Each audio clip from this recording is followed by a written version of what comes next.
ଆସକ୍ତିରେ ମୁଁ ସ୍ନାନ କଲା ବେଳେ ତମେ କ'ଣ ପବନର ମାୟା ହୋଇ ମୋ ଅଙ୍ଗବସ୍ତ୍ର ଚୋରେଇ ନେବାକୁ ପଣ କରିଥିଲ କି?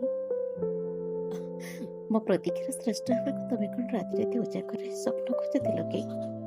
ଏପରି ଅନେକ ପ୍ରଶ୍ନରେ ତମେ ଅସରନ୍ତି ପ୍ରଶ୍ନ ହୋଇ କାଳିଚଣ୍ଡରେ ଲୁଚକାଳି ଖେଳ କାହିଁକି?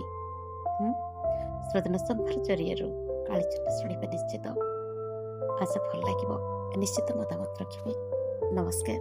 ତମ ନଈକୂଳ ଶୀତୁଆ ପାହାରେ ତମେ ଯେତେବେଳେ ମୋ ଦେହ ସଂଲଗ୍ନ ହୋଇ ପାଦ ସହ ପାଦ ମିଳେଇ ଚାଲୁଥାଅ, ମୋତେ କାହିଁକି ଲାଗୁଥାଏ ତମେ ଖୁବ୍ ଅଲଗା ଅଲଗା। ଯଦି ଆଜି ସେହି ପ୍ରଶ୍ନର ପୁନରାବୃତ୍ତି କରିବ, ତେବେ ମୁଁ ଉତ୍ତରରେ କହିବି ତମେ ଏକଦମ ବଦଳି ଯାଇଛ। ସେଇଦିନ ମାନଙ୍କରେ ତମେ ନା ଖୁସି ସବୁକୁ ହାତରେ ମୁଠେଇ ଧରି ପାରୁଥିଲ, ନା ସୁଖ ସବୁକୁ ଫିଙ୍ଗି ପାରୁଥିଲ। ଖୁବ୍ ଅବୁଝା ଅବୁଝା ଜିଦିମାନଙ୍କ ଭିତରେ ତମେ ଥିଲ ଖୁବ୍ ଜିଦିବାଲା। ଜିଦି କରିବା ଆଉ ଅଗଲ ବଗଲ କଥାମାନଙ୍କର ଅଭିମାନକୁ ରଗେଇ ଦେବା, କୁହନା ସେସବୁ ସମସ୍ୟା ହୋଇ କାହିଁକି ଛିଡ଼ା ହୋଇଗଲା ରାସ୍ତା ମଝିରେ। ଅବାନ୍ତର ଅଲାଜୁକ ତମ ଜିଦି ସବୁ ନିହାତି ପିଲାଳିଆମି। ଆମ ନିରୋଳା ସମ୍ପର୍କ ଭିତରେ ଗୋଟେ ପାଚେରୀ ହୋଇ ଠିଆ ହେଇଗଲା। ଆଜି ଯଦି ସେହି ସମ୍ପର୍କର ଦହି ଦେଇ ଆମେ ପୁନରାବୃତ୍ତି କରନ୍ତି, କିଏ ବାଟ ଭାଙ୍ଗି ଚାଲିଗଲା ଝାଉଁ ବଣର ଛାଇଁ ଛାଇଁ ବାହାକୁ ଭାଙ୍ଗି।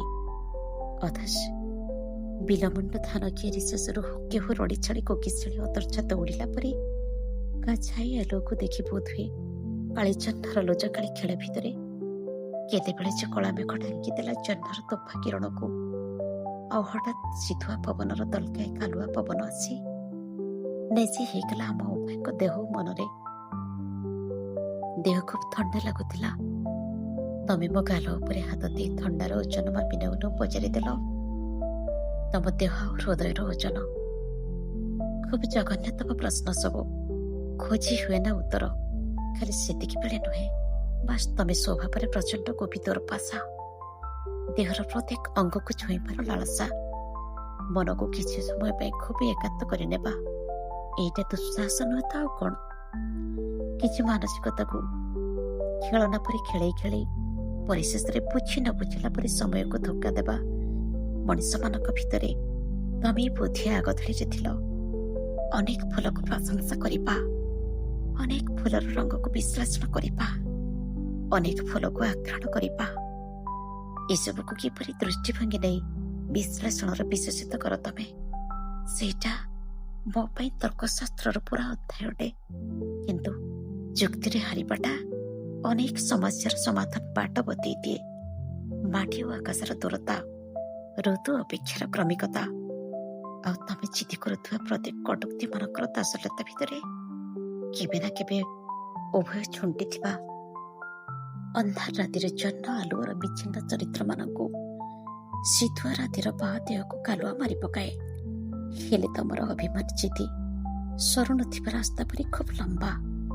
କେବେ ବି ସ୍ୱୀକାର କରୁନଥିବା ନିଜର ଦୋଷ ଦୁର୍ବଳତା, ଆଉ ନିଜକୁ ବେଶ୍ ଚତୁର ଓ କୌଶଳ ମନେ କରୁଥିବା ମଣିଷଟି ଯେତେବେଳେ ସମାଜର ମୁଖ୍ୟ ସ୍ରୋତରୁ ଛିଟକି ପଡ଼େ, ହୁଏତ ସେତେବେଳେ ଅନୁତାପ ପ୍ରଦଗ୍ଧୀଭୂତ ଅନୁଳରେ ନିଜକୁ ଜାଳିବା ଛଡ଼ା ତା ପାଖରେ କିଛି ବି ଉପାୟ ନଥାଏ।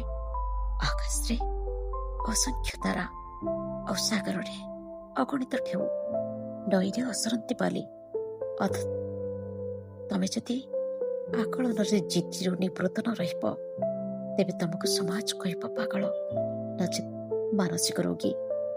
ଶୀତୁଆ ରାତିର ଥଣ୍ଡା ପବନ ଆଉ ବୈଶାଖ ଅପରାହ୍ନର ତତଲା ଝାଞ୍ଜି ଭିତରେ କେଉଁଠି ଗୋଲାପ ସେଜ ବିଛାଏ ତ କେଉଁଠି ଶିମିଳିର ଟହ ଟହ ହସକା ହୃଦୟ ଜିତିବାର ଅପାରଗତାକୁ ଅଭିଶାପର ଅଭିମାନ ଭାବି ଟପ୍ ଟପ୍ ଛଡ଼ି ପଡ଼େ ତତଲା ମାଟିରେ।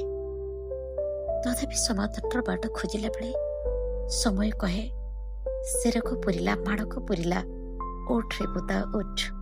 ଖରାବେଳ କପତିର ଅସହଣୀ କୁହର ସକସକ ବାହାନା, ଆଉ ତମ ମୋ ବ୍ୟବଧାନର ଜିଦି ଆଉ ଆଡ଼ରୁଷା, ଶ୍ରାବଣ ଉଳିତଳର ପାଣି ଫୋଟକାର ଆୟୁଷ ପରି ସବୁ ଯେମିତି ଫର୍ଚ୍ଚା ଫର୍ଚ୍ଚା ଆଲୁଅର ସୁନେଲି ସମ୍ଭାବନା।